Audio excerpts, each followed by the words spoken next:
Pada seri kali ini kita akan membuat sebuah aplikasi offline first dengan menggunakan MERN stack.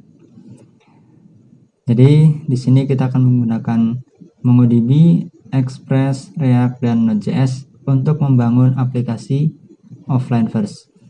Jadi apa sih aplikasi offline first itu?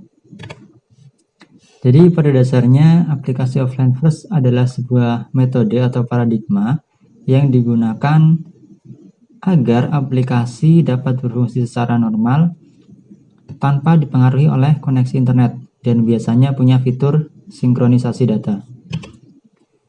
Jadi biasanya kalau kita pakai aplikasi yang menggunakan internet, itu ketika aplikasinya tidak connect internet, itu akan terganggu. Nah, dengan aplikasi offline first ini, aplikasi akan tetap bisa berjalan walaupun koneksi internetnya putus. Seperti itu. Nah, untuk contoh aplikasinya seperti ini. Jadi ini ada sebuah aplikasi sederhana ya buat pencatatan keluar masuk uang. Seperti ini, ada pengeluaran dan pemasukan. Nah, di sini kita bisa coba untuk menambahkan data ya, menambahkan catatan. Misalkan di sini beli pulsa. Misalnya hari ini termasuk pengeluaran, misalkan 20.000. Save. Nah, data langsung masuk. Seperti itu. Nah, terus di sini kita bisa lihat ada request ke server di bagian network ini ya. Di bagian network ada request ke server dengan metode post dan datanya adalah ini. Ada kategori, tanggal, deskripsi, nominal, dan ID. Kemudian mendapatkan respon, statusnya gimana? Oke, kemudian datanya seperti apa? Nah, ini bisa terjadi karena kita connect ke server. Di sini ya, statusnya no throttling. Jadi koneksinya sangat lancar. Nah, kita coba kalau misalkan kondisinya offline seperti ini. Ketika offline, harusnya data ini tetap bisa kita gunakan. Bisa kita refresh, data tetap akan muncul seperti ini. Walaupun di sini kita bisa lihat status requestnya ke server itu failed, ya, gagal, seperti itu. Kemudian kita coba untuk menambahkan data. Misal di sini ada makan malam pada hari ini. Pengeluaran misalkan makannya 15.000. Kita save. Nah, makan tetap akan masuk ya.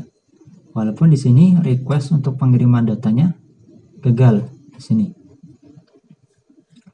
Terus kita juga bisa lihat di database kita menggunakan MongoDB dan ini adalah MongoDB Kompas ya. Kita refresh database-nya. Oke, di sini cuma ada 3 data. Ada hasil usaha, makan malam, sama beli pulsa. Dan makan malam yang hari ini itu tidak muncul di dalam database. Nah, untuk memudahkan ini kita ganti nama saja. Misalkan makan siang jadinya ya. Makan siang seperti ini. Data tetap terupdate walaupun dia sedang tidak connect ke server seperti itu. Nah, kita refresh lagi coba. Nah, makan siang tetap tidak masuk. Dan apabila ini data atau halaman kita refresh, data tetap ada ya, makan siang ada, beli pulsa tetap ada. Seperti ini. Dan kalau kita ubah koneksinya menjadi no throttling, dalam artian sedang online gitu ya, maka akan terjadi sinkronisasi ke server seperti ini.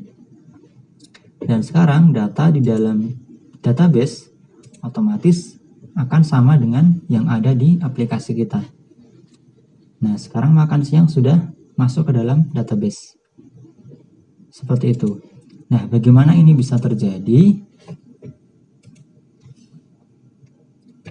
Nah, kalau aplikasi yang biasa, yang bukan offline first ya, jadi web browser itu ketika kita melakukan interaksi gitu ya, web browser akan melakukan request ke backend dan akan menunggu respon dari backend server. Biasanya ada loading atau apa gitu ya. Dan ini web browser atau aplikasi kita sangat tergantung kepada koneksi antara web browser dengan backend server. Nah, kalau yang aplikasi offline first, di sini ada tambahan yaitu database di client atau di browser. Dan biasanya mungkin teman-teman bisa sebut case gitu ya. Nah, di sini ketika user interface atau aplikasi kita melakukan request ke backend server, dia juga menyimpan data ke dalam client database ini sambil menunggu respons dari backend server. Kemudian kalau misalkan mau mendapatkan data di aplikasi ini juga kita menggunakan data yang ada di client ini sambil menunggu data dari backend server masuk ke aplikasi kita.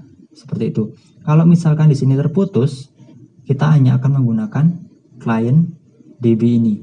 Bisa misalkan menggunakan local storage ataupun IndexedDB, seperti itu. Nah, untuk stack bagian server atau backend yang akan kita gunakan, itu ada MongoDB, kemudian Express.js, Node.js, dan kita juga akan menggunakan TypeScript, kemudian Package Manager. Teman-teman bisa menggunakan npm, yarn, atau pnpm. Nah, di sini saya akan menggunakan pnpm.